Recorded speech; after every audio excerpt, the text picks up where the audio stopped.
السلام علیکم ورحمۃ اللہ وبرکاتہ۔ بسم اللہ الرحمن الرحیم۔ الحمد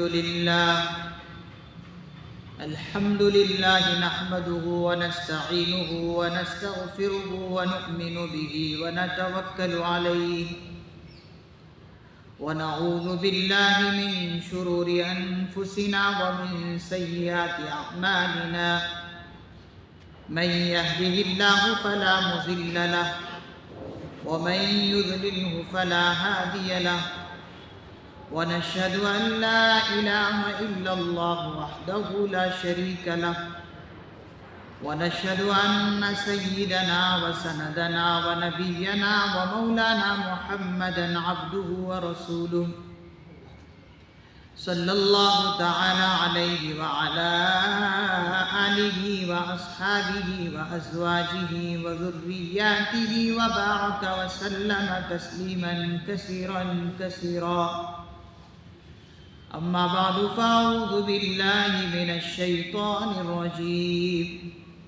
بسم الله الرحمن الرحيم.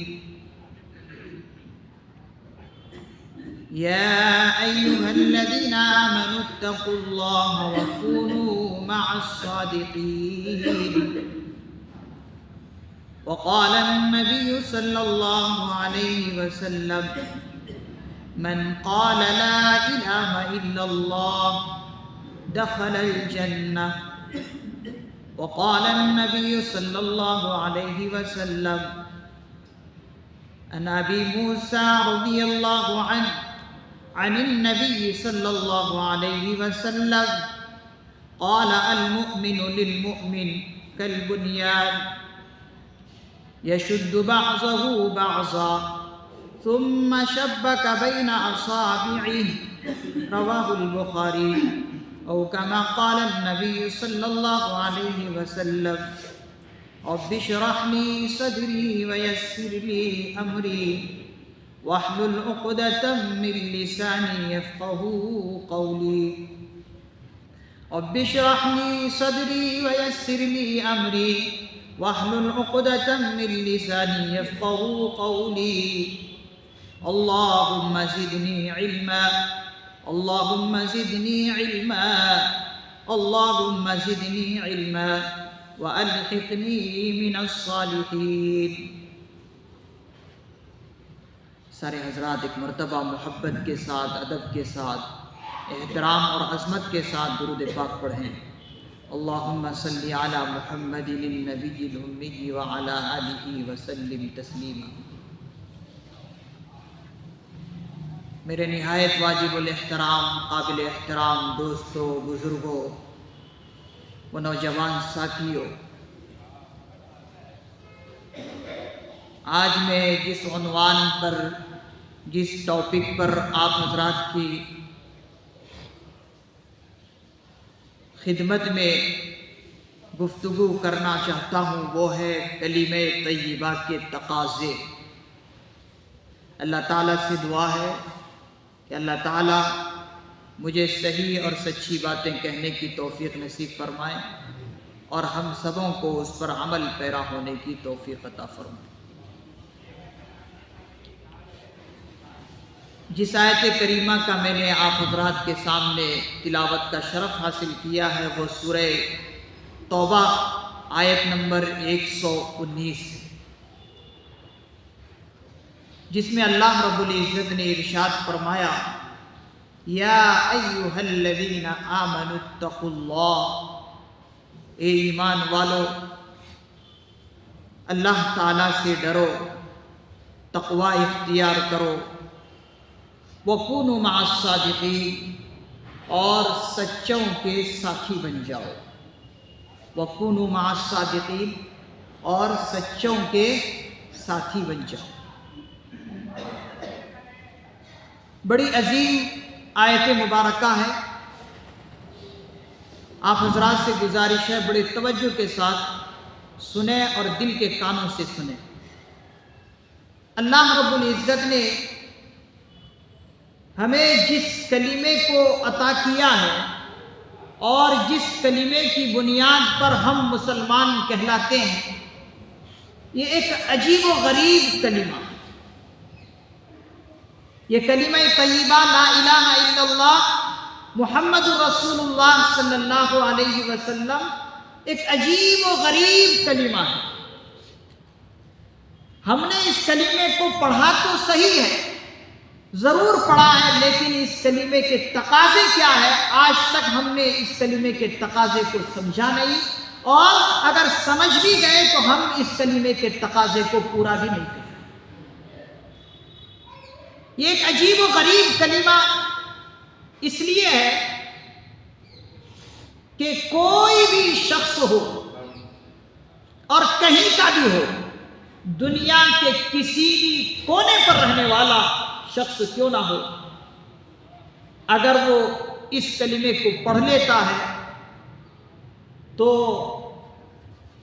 وہ شخص چاہے کیسا ہی ہو، سیاہ فام والا کیوں نہ ہو، کالا کلوٹا والا کیوں نہ ہو، اگرچہ اس کے جسم سے بدبو کیوں نہ آتی ہو، لیکن اگر وہ سچے دل سے یہ کلمہ پڑھ لیتا ہے، جب تک وہ نہیں پڑھا تھا اللہ کی زمین میں چل رہا تھا تو جہنمی ہونے کی حالت میں چل رہا تھا، جہنم کے 7 طبقوں میں پڑا ہوا تھا جب تک وہ اس کلمے کو نہیں پڑھا تھا، لیکن جیسے ہی اس شخص نے اس کلمہ طیبہ کو پڑھ لیا، وہ وہاں سے نکل کر جنت کے طبقوں میں پہنچ جانے والا ہوتا ہے۔ اگرچہ وہ گناہ اگر کر بھی لے تو اس گناہ کی سزا بھگتنے کے بعد جنت میں ضرور پہنچے گا۔ تو یہ کلمہ ایسا عجیب و غریب ہے، چاہے امیر پڑھے، چاہے غریب پڑھے، چاہے فقیر پڑھے، چاہے سیاہ فام والا پڑھے، کسی بھی ملک کا ہو، اللہ کی نظر میں وہ محبوب بن جاتا ہے۔ اللہ رب العزت نے ہمیں اس کلمہ طیبہ جیسی عظیم دولت عطا فرمایا ہے، اب ضرورت ہے کہ ہم اس کلمہ طیبہ کے تقاضے کو بھی پورا کریں، اس کلمہ طیبہ کے تقاضے کو بھی پورا کریں۔ تقاضا کیا ہے وہ مجھے اور آپ کو سمجھنا ہے۔ جب ایک مسلمان کلمہ طیبہ پڑھتا ہے لا الہ الا اللہ، تو وہ اللہ تبارک و تعالی سے گویا کہ عہد کرتا ہے، معاہدہ کرتا ہے کہ اللہ کے سوا کوئی معبود نہیں، ساری کائنات میں اگر معبود ہونے کے لائق اگر کوئی ذات ہے تو وہ کون ہے؟ اللہ کی ذات۔ اب جب وہ یہ کہہ رہا ہے تو گویا کہ وہ اللہ تعالیٰ سے معاہدہ کر رہا ہے، اللہ تعالیٰ سے اقرار کر رہا ہے کہ یا اللہ اگر میری زندگی گزرے گی تو آپ کے حکم کے مطابق میری زندگی گزرے گی، میری عبادت ہوگی، اگر میں آپ کی عبادت کروں گا تو آپ کے بتائے ہوئے طریقے کے مطابق عبادت کروں گا، میں زندگی کا ایک ایک سیکنڈ اور ایک ایک منٹ اگر گزاروں گا یا اللہ آپ کے بتائے ہوئے طریقے کے مطابق گزاروں گا۔ پھر اس کے بعد وہی بندہ آگے کہتا ہے اشہد ان لا الہ الا اللہ وان محمد رسول اللہ، اور وہ گواہی دیتا ہے کہ یا اللہ میں گواہی دیتا ہوں کہ محمد رسول اللہ صلی اللہ علیہ وسلم اللہ کے رسول ہیں۔ اب اس گواہی کے بارے میں بھی وہ اللہ سے معاہدہ کر رہا ہے کہ جس پیغمبر کو آپ نے دنیا میں بھیجا ہے، جو تعلیمات دے کر آپ بھیجے ہیں، جو بھی پیغمبر ہمیں تعلیم دیں گے اسی تعلیم کے مطابق ہم زندگی گزاریں گے۔ گویا کہ اس نے اللہ سے بھی معاہدہ کر لیا اور اللہ کے پیغمبر سے بھی معاہدہ کر لیا کہ میری زندگی گزرے گی تو اللہ کے حکم کے مطابق گزرے گی، میری زندگی گزرے گی تو محمد رسول اللہ صلی اللہ علیہ وسلم کے تعلیم کے مطابق زندگی گزرے گی۔ یہ اللہ سے مسلمان بندے نے اقرار اور عہد کیا۔ اسی کو کہتے ہیں میثاق، اور اسی کو کہتے ہیں عہد اور معاہدہ اللہ اور اس کے رسول سے کرنے کا۔ اب ہمیں یہ دیکھنا ہے کیا جب ہم نے اس کلمے کو پڑھا تو کیا ہماری زندگی اللہ کے حکموں کے مطابق گزر رہی ہے؟ کیا ہماری زندگی جناب محمد رسول اللہ صلی اللہ علیہ وسلم کی تعلیم کے مطابق گزر رہی ہے؟ اب ضرورت ہے کہ ہم عبادت کریں تو اللہ کے بتائے ہوئے طریقے کے مطابق عبادت کریں، ہم معاملات کریں تو اللہ کے بتائے ہوئے طریقے کے مطابق اور اللہ کے پیغمبر صلی اللہ علیہ وسلم کے بتائے ہوئے طریقے کے مطابق معاملات کریں۔ اگر ہم معاشرے میں زندگی گزاریں تو اللہ کے بتائے ہوئے طریقے کے مطابق اور پیارے نبی صلی اللہ علیہ وسلم کے تعلیم کے مطابق معاشرتی زندگی گزاریں۔ اگر ہم اخلاق والے بنیں تو اللہ نے جو اخلاق دیا ہے اور اللہ کے پیغمبر نے جو اخلاق ہمیں سکھایا ہے اس اخلاق کے مطابق ہم زندگی گزاریں۔ گویا کہ زندگی کا ایک ایک سیکنڈ اگر ہماری گزرنی چاہیے تو اللہ اور اس کے رسول کے مطابق گزرنی چاہیے۔ یہ ہے کلمہ طیبہ کا تقاضا، اور یہ ہے اللہ تعالی سے معاہدہ کرنا۔ حاضرین گرامی، صحابہ کرام رضی اللہ عنہم اس کلمے کے تقاضے کے مطابق زندگی گزارے تو وہ کامیاب ہو گئے۔ عجیب و غریب یہ کلمہ طیبہ، کتابوں کے اندر غزوہ خیبر کا واقعہ لکھا ہے، جب اللہ کے پیغمبر صلی اللہ علیہ وسلم یہودیوں کے خلاف ایک غزوہ خیبر کے موقع پر پڑاؤ ڈالا، قلعے کے باہر آقا علیہ الصلوۃ والسلام نے پڑاؤ ڈالا اور یہودیوں کے خلاف آپ نے حملہ کرنے کے لیے ارادہ کیا اور محاصرہ کیا۔ غزوہ خیبر کے موقع پر اب قلعے کے باہر کے حصے میں آقا علیہ الصلوۃ والسلام نے پڑاؤ ڈالا۔ اب اس قلعے کے اندر سے ان یہودیوں میں سے ایک چرواہا باہر نکل کر آتا ہے۔ چرواہا بکری چرانے والا باہر نکل کر آتا ہے، اور جب باہر نکل کر وہ آ رہا ہے تو اس نے دیکھا کہ قلعے کے باہر مسلمانوں نے محاصرہ کیا ہوا ہے، پڑاؤ ڈالا ہے، اور اس نے یہ بھی اندر سنا تھا کہ مسلمانوں کا عظیم پیغمبر بھی یہاں پر آئے ہوئے ہیں۔ تو انہوں نے سوچا کہ چلو اس پیغمبر کو ہی دیکھ آتے ہیں۔ صحابہ سے اس چرواہے نے پوچھا کہ بتاؤ تمہارے پیغمبر کہاں ہیں؟ صحابہ نے ان سے کہا کہ ہمارا پیغمبر فلاں مقام پر ایک خیمے میں تشریف فرما ہے۔ وہ یہودی یہ سمجھ رکھا تھا کہ یہ مسلمانوں کا بادشاہ ہوگا، چلو کبھی تو موقع ملا نہیں مسلمانوں کے بادشاہ سے ملاقات کرنے کا، اب موقع آیا چلو مل آتے ہیں۔ وہ جو ہے دماغ میں یہ بٹھایا ہوا تھا کہ مسلمانوں کے بادشاہ کے سامنے بڑے بڑے پہرے دار بھی کھڑے ہوں گے اور بہترین قالینوں میں بچھے ہوئے خیموں میں بیٹھے ہوں گے، ہٹو بچوں کے نعرے ہوں گے۔ وہ یہودی یہ سمجھ رکھا تھا، لیکن جب اس خیمے کے قریب پہنچا تو دیکھا کہ کھجوروں سے بنا ہوا وہ خیمہ ہے اور بالکل اچھی جگہ بھی نہیں ہے، اور جو وہ دل و دماغ میں بٹھایا ہوا تھا وہ اس کو کچھ بھی ملا نہیں۔ لیکن جب وہ پہنچا تو پہنچتے ہی اسے آقا علیہ الصلوۃ والسلام کی رخ انور پر نظر پڑی۔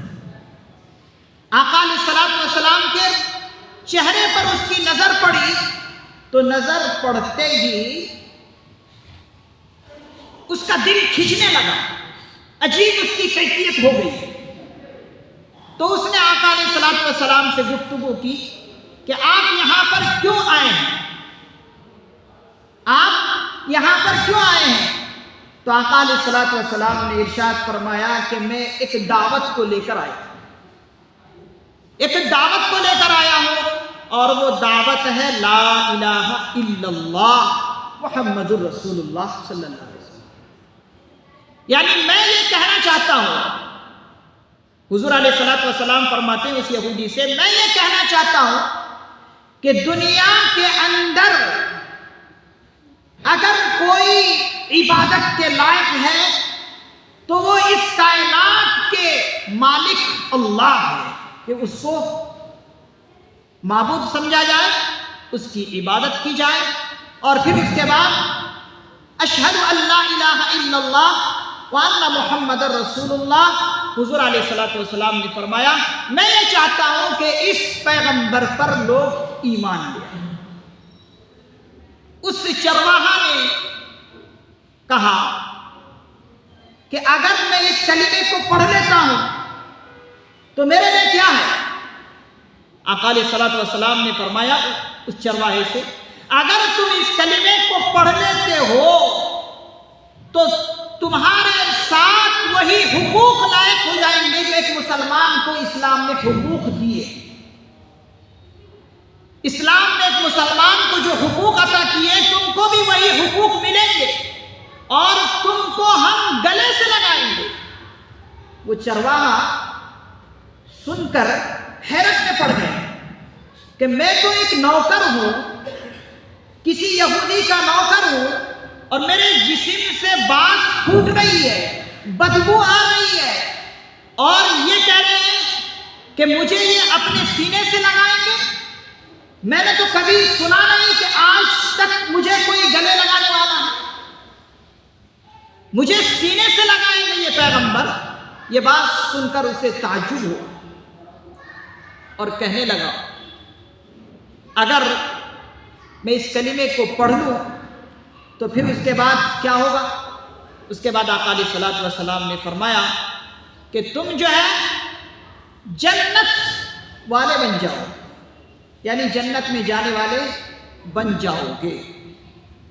چنانچہ وہ چرواہا اسلام قبول کر لیتا ہے، اور قبول کرنے کے بعد آقا علیہ الصلوۃ والسلام اس سے فرماتے ہیں کہ یہودی چرواہا اب تو آج سے مسلمان ہو گیا ہے، اب ہم تجھے اپنے گلے سے لگائیں گے اور سارے مسلمان تجھے وہی حقوق دیں گے جو ایک مسلمان کو اسلام نے حقوق دیے ہیں۔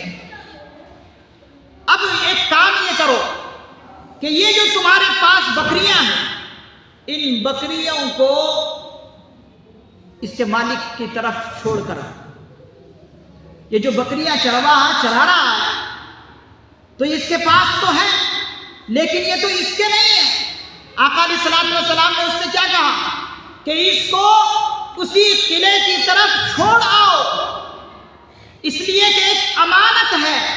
آقا علیہ الصلوۃ والسلام اگر یہاں پر کچھ کرنا چاہتے، بڑے عظیم بات میں آپ حضرات کی خدمت میں کہنا چاہ رہا ہوں کہ اگر حضور صلی اللہ علیہ وسلم یہاں پر چاہتے تو ان بکریوں کو اپنے مجاہدین کو تقسیم کر سکتے تھے، ریوڑوں میں مسلمانوں کے لے جا کر ان بکریوں کو چھوڑ سکتے تھے کہ لے جاؤ مسلمانوں کی بکریوں کے ریوڑوں میں لے کر چھوڑ دو۔ آقا علیہ الصلوۃ والسلام نے ایسا نہیں کیا، بلکہ چرواہے کو کہا کہ یہودیوں کی یہ بکریاں ہیں، اپنے مالک کی طرف چھوڑ دو، کوئی نہ کوئی اس کا مالک ہوگا وہ اسے لے لیں گے۔ اسے کہتے ہیں امانت کی پاسداری۔ آقا علیہ الصلوۃ والسلام نے یہاں پر بھی کسی کے ساتھ دھوکہ نہیں کیا، اگر چاہتے تو لوٹ سکتے تھے، لیکن اسلام امانت داری کا سبق دیتا ہے، امانتوں کے واپس لوٹانے کا سبق دیتا ہے۔ آقا علیہ الصلوۃ والسلام نے اس یہودی سے کہا کہ ان بکریوں کو اسی طرف چھوڑا، کوئی نہ کوئی مالک ہوگا لے لے گا۔ اب جب یہ مسلمان ہو گیا، اب روایتوں کے اندر آتا ہے کہ جب یہ مسلمان ہوا تو مسلمان ہونے کے بعد اب ایسا موقع تھا کہ نہ تو کوئی نماز کا وقت تھا کہ اس سے نماز پڑھوائی جائے، اور نہ کوئی ایسا وقت تھا کہ رمضان کا موقع ہو روزہ رکھایا جائے۔ روزہ بھی رکھا نہیں سکتے تھے، نماز بھی پڑھوائی نہیں جا سکتی تھی، اور اس کے پاس مال بھی نہیں تھے، دولت بھی نہیں تھی کہ اس سے زکوٰۃ دلوائی جائے، اور نہ حج کا موقع تھا، اس وقت حج فرض ہی نہیں ہوا تھا۔ آقا علیہ الصلوۃ والسلام نے اس سے فرمایا، اس چرواہا نے خود پوچھا کہ جب میں ایک کلمہ طیبہ پڑھ چکا ہوں تو اب میرے اوپر کیا ذمہ داری ہے اسلام کی، کیا فرائض ہے میرے اوپر، اے پیغمبر مجھے بتائیے۔ آقا علیہ الصلوۃ والسلام نے فرمایا کہ اس وقت کوئی ایسا موقع نہیں ہے کہ تم سے کروائی جائے، بس صرف ایک موقع اس وقت یہ ہے کہ خیبر میں مجاہدین لڑ رہے ہیں اور یہ ایک عبادت ہو رہی ہے، اس عبادت میں شامل ہو جائے۔ اس چرواہے نے کہا کہ اللہ کے رسول صلی اللہ علیہ وسلم، اگر میں جنگ میں شامل ہو جاتا ہوں، مجاہدین کے ساتھ شامل ہو جاتا ہوں، تو اس کے اندر دو باتیں ہو سکتی ہیں، یا تو مسلمان فتح حاصل کر لے اور اپنے جسم اور دولت کے ساتھ واپس آ جائے، یا پھر یہ ہو سکتا ہے کہ میں مارا جاؤں اور شہید ہو جاؤں۔ تو یہ دو باتیں اس جنگ میں ہو سکتی ہے۔ آقا علیہ الصلوۃ والسلام نے فرمایا، اگر مسلمان جیت جاتے ہیں تو اس میں بھی کامیابی کے مسلمان غازی کہلائیں گے، اگر مسلمان شہید ہو جاتے ہیں تو پھر شہید کہلانے والے ہوں گے۔ اس صحابی جو ابھی پہلے چرواہا تھا اور صحابی بنا، کہتے ہیں کہ جنگ میں جا کر شامل ہو گئے، اور جنگ میں شامل ہونے کے بعد اور جہاں بہت سارے صحابہ کرام رضی اللہ عنہم شہید ہو گئے تھے، یہ بھی جا کر شہید ہو گئے۔ جب شہید ہو گئے تو آقا علیہ الصلوۃ والسلام اپنے شہداء کو دیکھنے کے لیے پہنچے۔ وہاں پر پہنچنے کے بعد دیکھا کہ بہت سارے صحابہ کی لاشیں پڑی ہوئی ہیں، اور ایک لاش یہ بھی ہے کہ جہاں پر صحابہ کرام رضی اللہ عنہ بالکل اکٹھا ہے، جمع ہے، سمجھ میں نہیں آ رہی ہے کہ یہ کس کی لاش ہے، یہ کس کی لاش ہے، کسی کو سمجھ میں نہیں آ رہا۔ آقا علیہ الصلوۃ والسلام نے دیکھا تو سمجھ میں آیا کہ یہ وہی شخص ہے اور یہ وہی چرواہا ہے اور اسی کی یہ لاش ہے۔ آقا علیہ الصلوۃ والسلام نے دیکھا کہ یہ شخص اور یہ صحابی جنت الفردوس میں پہنچے ہوئے، اللہ رب العزت ان کے جسم کو خوشبو میں تبدیل فرمائے ہوئے ہیں، اللہ رب العزت ان کے جسم کی بدبو کو ہٹا کر خوشبو میں تبدیل فرمائے ہوئے ہیں، اور جنت الفردوس میں یہ گھوم رہا ہے۔ آقا علیہ الصلوۃ والسلام نے فرمایا کہ دیکھو، اس صحابی نے نہ تو کوئی نماز ادا کی، اس صحابی نے نہ تو زندگی بھر کوئی ایک سجدہ ادا کیا، اس صحابی نے زندگی بھر نہ تو زکوٰۃ ادا کی، اس صحابی نے زندگی بھر نہ تو کوئی روزہ رکھا، لیکن بس ایک عمل جہاد میں شامل ہوا، سجدہ بھی نہیں کیا، زندگی بھر روزہ بھی نہیں رکھا، حج بھی نہیں کیا، زکوٰۃ بھی ادا نہ کی، لیکن کفر کی اندھیریوں سے نکل کر اللہ رب العزت نے اس شخص کو جنت الفردوس کے اعلیٰ مقام پر پہنچایا۔ یہ ہے کلمہ طیبہ کا عجیب و غریب معاملہ۔ عزیزان گرامی، ہم کلمہ طیبہ پڑھتے ضرور ہیں، لیکن اس کے تقاضے پر ہم چلتے نہیں۔ اس کلمہ طیبہ کے پڑھنے کے بعد اس کے تقاضے پر چلنا ہر ایک مسلمان کے لیے ضروری ہے۔ اسی کو فرمایا اللہ رب العزت نے، یا ایھا الذین آمنوا اتقوا اللہ، کہ ایمان والو تقوی اختیار کرو۔ تقوی کا معنی کیا ہے؟ اللہ تعالی کا ڈر اور خوف۔ جن چیزوں کو اللہ نے کرنے کا حکم فرمایا اسے کر رہے ہیں، اور جن چیزوں سے اللہ نے منع فرمایا اسے رک رہے ہیں۔ یہی تو تقویٰ ہے۔ زندگی کے لمحات اللہ نے ہمیں عطا فرمائے، ان لمحات کو صحیح جگہ پر خرچ کرنا اور آخرت کو مد نظر رکھتے ہوئے زندگی گزارنا، یہی تو تقویٰ ہے۔ اللہ تعالیٰ نے اس آیت کریمہ کے اندر جہاں یہ بتایا کہ تقویٰ اختیار کرو، اللہ تعالیٰ سے ڈر کر زندگی گزارو، وہیں پر اللہ نے یہ بھی بتایا کہ دیکھو تقویٰ ایک بہت اونچا مقام ہے، اس مقام پر پہنچے انسان کیسے، کہاں سے پہنچے، کیسے پہنچے، کہاں سے اس تقویٰ مقام پر پہنچے؟ اللہ رب العزت نے وہ بھی راستہ بتایا، وہ راستہ ہے وَكُونُوا مَعَ الصَّادِقِينَ۔ اس تقویٰ کے اونچے مقام پر پہنچنے کے لیے شرط اور لازم ہے کہ سچوں کے ساتھ اٹھنا بیٹھنا شروع کر دو۔ وَكُونُوا مَعَ الصَّادِقِينَ، سچوں کے ساتھ رہنا، اٹھنا بیٹھنا شروع کر دو۔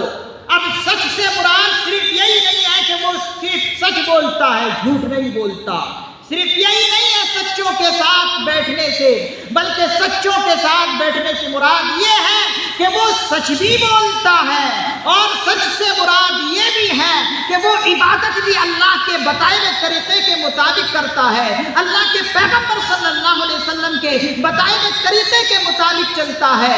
سچوں کے ساتھ یہ بھی مراد ہے کہ وہ اخلاقی معیار میں بہت اونچا مقام رکھتا ہے، اس کی معاشرتی زندگی بہترین ہے، اس کے معاملاتی زندگی بہترین ہے، تجارت اور بزنس بھی کرتا ہے تو سچ بول کر کرتا ہے، ایک دوسرے کے ساتھ معاملہ کرتا ہے تو سچائی کے ساتھ معاملہ کرتا ہے۔ یہ ہے سچوں کے ساتھ رہنے کا مطلب۔ ہم نے کلمہ طیبہ پڑھ لیا اور اتنا سمجھ لیا کہ بس ہم اس کے تقاضے کو بس پورا کر رہے ہیں۔ حاضرین گرامی، نہیں، ہم اس کے تقاضے کو پورا نہیں کر رہے ہیں۔ اس کے تقاضے کو پورا کرنے کے لیے سچوں کا ساتھ پکڑنا ہوگا، سچے لوگوں کے ساتھ رہنا سہنا ہوگا، سچے لوگوں کی باتوں پر چلنا ہوگا۔ اور صحابہ سچوں کے پاس رہے ہیں، اور سچے کون تھے؟ صحابہ کرام رضی اللہ عنہم سچا اللہ کے پیغمبر صلی اللہ علیہ وسلم کو مانا ہے۔ صحابہ کسی یونیورسٹی میں پڑھنے نہیں گئے تھے، صحابہ کسی اور بڑے بڑے کالجوں میں پڑھنے نہیں گئے تھے، بلکہ صحابہ حضور کی صحبت میں بیٹھ کر یہ اعلیٰ سے اعلیٰ اخلاق پائے تھے۔ یہ ہے سچے لوگوں کے ساتھ بیٹھنا۔ تو انسان تلاش کرے سچے لوگ کون ہیں۔ آپ یہ نہیں کہہ سکتے کہ آج کے دور میں تو ملاوٹی کا دور ہے، ہر چیز میں ملاوٹ ہے، آپ نہیں کہہ سکتے۔ میں مانتا ہوں گڑ کے اندر بھی ملاوٹ ہے، میں مانتا ہوں شکر کے اندر بھی ملاوٹ ہے، میں مانتا ہوں ہر چیز میں ملاوٹ ہے، لیکن آپ تو مجھے یہ بتائیے کہ ان ملاوٹ کے ہونے کی وجہ سے کبھی ان چیزوں کو چھوڑ تو دیے ہیں؟ بتائیے، کیا آپ زندگی میں اس کو یوز نہیں کر رہے ہیں، استعمال نہیں کر رہے ہیں؟ کر رہے ہیں نا۔ کہاں سے کر رہے ہیں؟ جہاں اچھی چیز مل رہی وہاں آپ جا رہے ہیں، اس کو تلاش کر کے حاصل کر رہے ہیں۔ اسی طریقے سے اللہ والے موجود قیامت تک رہیں گے، ان اللہ والوں کو تلاش کر کے ان تک پہنچنا ہماری اور آپ کی ذمہ داری۔ ہم نے یہ کہاں سے یہ سوال کھڑا کر لیا کہ آج سچے لوگ نہیں ہیں؟ اگر نہیں ہے تو قرآن کریم کیا جھوٹ بول رہا ہے؟ وَكُونُوا مَعَ الصَّادِقِينَ، سچوں کے ساتھ رہو۔ تو کیا سچے خالی صحابہ کرام رضی اللہ عنہ کے دور میں ہی سچے لوگ تھے؟ قیامت تک سچے لوگ نہیں رہیں گے؟ قرآن کریم جیسا سچا ہے اس وقت کے لیے بھی قرآن کریم تھا، قیامت تک کے لیے بھی قرآن کریم ہے۔ معلوم ہوا سچے لوگ قیامت تک رہیں گے، ان تک پہنچنا، ان کو تلاش اور جستجو کر کے حاصل کرنا، یہ ہماری اور آپ کی ذمہ داری ہے۔ حاضرین گرامی، ہمیں چاہیے کہ ہم کلمہ طیبہ کے تقاضے پر عمل کریں۔ کلمہ طیبہ کے تقاضے میں نے بتایا کہ یہ کلمہ طیبہ کے تقاضے ہیں۔ آج ایک بڑی خرابی مسلمانوں میں یہ پائی جا رہی ہے کہ مسلمان آپس میں ٹوٹ رہے ہیں اور پھوٹ رہے ہیں، جبکہ مسلمانوں کے تعلق سے آقا علیہ الصلوۃ والسلام نے فرمایا کہ ایک مسلمان کا دوسرے مسلمان سے تعلق ایک عمارت جیسا ہے، ایک عمارت جیسا ہے۔ آقا علیہ السلام نے فرمایا قال المؤمن للمؤمن کالبنیان یشد بعضہ بعضا، کہ ایک مومن مومن کے لیے ایسا جیسے کہ ایک مضبوط عمارت۔ اب مضبوط عمارت اور مضبوط قلعے کے لیے ضروری ہے کہ ایک اینٹ دوسری اینٹ سے مل کر رہے، ایک اینٹ دوسرے اینٹ سے مل کر رہے۔ اگر آپ عمارت سے، بلڈنگ سے اگر آپ اینٹ کو ہٹا لیں گے، مثال کے طور پر 4 اینٹ ہٹا لیں، تو کیا وہ عمارت کھڑی رہے گی؟ وہ عمارت دھڑام سے گر جائے گی۔ اسی طریقے سے مسلمانوں کو آقا علیہ السلام نے فرمایا کہ ایک مسلمان دوسرے مسلمان کے لیے ایسا جیسے کہ مضبوط عمارت اور قلعہ۔ اور آقا علیہ السلام نے اس کو مثال دے کر فرمایا ثم شبک بین اصابعہ، رواہ بخاری و مسلم شریف۔ یہ روایت بخاری اور مسلم شریف دونوں میں آقا علیہ السلام نے صحابہ کو مخاطب کر کے اپنا ایک ہاتھ دوسرے ہاتھ میں ملایا، اور ملانے کے بعد صحابہ کو بتایا کہ تم اس طرح مضبوط رہو، اگر مضبوط رہو گے تو تمہیں کوئی توڑ نہیں سکتا۔ جیسے بلڈنگ کو کوئی توڑ نہیں سکتا جب تک وہ بلڈنگ ہے، ایک اینٹ دوسرے اینٹ کے ساتھ ملی ہوئی ہے تو وہ مضبوط عمارت بن کر رہ جاتی ہے۔ اسی طریقے سے مسلمانوں کو بتایا کہ ایک دوسرے سے مل کر رہو، مضبوطی کے ساتھ رہو۔ آج دیکھ لیں، ایک مسلمان دوسرے مسلمان سے بغض کرتا ہے، ایک مسلمان دوسرے مسلمان سے کینہ اور کپٹ رکھتا ہے۔ یہی تو تفرقو ہے جسے اللہ نے قرآن کریم میں منع فرمایا وَلَا تَفَرَّقُوا، آپس میں فرقہ بندی پیدا مت کرو۔ لیکن مسلمان فرقہ بندی میں آج بٹا ہوا ہے۔ اللہ کی رسی کو اللہ نے مضبوطی سے پکڑنے کے لیے کہا، لیکن اللہ کی رسی کو ہم مضبوطی سے نہیں پکڑے ہوئے ہیں۔ اور اگر اللہ کی رسی کو ہم مضبوط پکڑ لیں گے تو پھر کوئی آپ کو اور مجھے اور اسلام کو نقصان نہیں پہنچا سکتا۔ اس دنیا کی دھرتی نے، اس آسمان و زمین نے بڑے بڑے ظالموں کو دیکھا ہے۔ یہ کیا ظالم چند دن کے، اس سے بڑے بڑے ظالم کو آسمان و زمین نے دیکھا ہے، اور اس دھرتی نے انہیں دبوچ کر رکھ دیا۔ کیا نمرود کو اس زمین نے دھسایا نہیں؟ کیا اس زمین نے نہیں پکڑا؟ یا فرعون کو اس آسمان و زمین نے پکڑتے ہوئے نہیں دیکھا؟ یا حامان اور ابو جہل اور ابو لہب کو آسمان و زمین نے نہیں دیکھا؟ دیکھا ہے، اور کیسوں کو ایسے کو دیکھا ہے۔ اگر آج تھوڑے دن کے ظالم دندناتے پھر رہے ہیں تو پھر سمجھئے کہ یہ اللہ کی طرف سے ابھی ان کے لیے رسی ڈھیلی دی گئی ہے، ڈھیل دی گئی ہے۔ ابھی ہمارے سامنے دیکھ لیجئے کتنا عجیب و غریب واقعہ شام کا پیش آیا، شام کا پیش آیا۔ بشار الاسد، اس کی حکومت کے بارے میں کہا جا رہا ہے کہ اس کے خاندان والے بھی ایمان والوں پر، مسلمانوں پر اور انسانیت پر ظلم کرتے تھے۔